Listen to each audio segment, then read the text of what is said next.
I posima ljubrošimo novi video i danas ljudi moji ću vam predstaviti novi quest koji možete da odradite, da dobijete neki profil, onako kao što je bila ona kruna koju ja sada nosim. Dakle, bukvalno potrebno je samo da 10 minuta igrate na konzoli nešto i dobit ćete ovo, ali da vam je povezan Discord na konzolu. Ali međutim,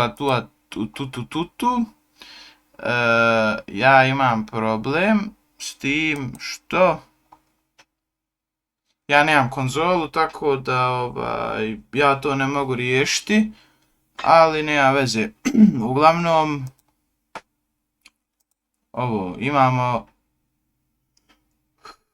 imamo tu, kako se zove, za krunu, imamo još ovdje neki quest da riješimo, neki, kao da streamamo prijateljima ovu igricu 15 minuta i dobijemo nešto, nemam pojma.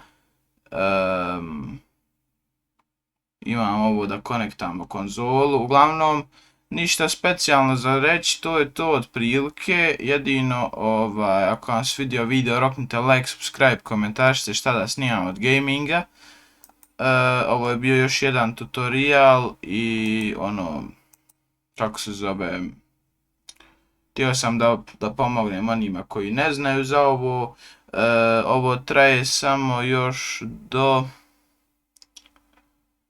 do sutra, mislim ovaj video izlazi bukvalno kada vidite ovaj video, imate samo taj dan još da iskoristite, tako da požurite ovo riješiti ako imate konzolu, ako niste, ako volite da koristite Discord, da pričate sa svojim prijateljima, da ispadnete cool, ovo ono. Tako da, to bilo to od ove epizode, a mi se vidimo u sljedećoj. Poz!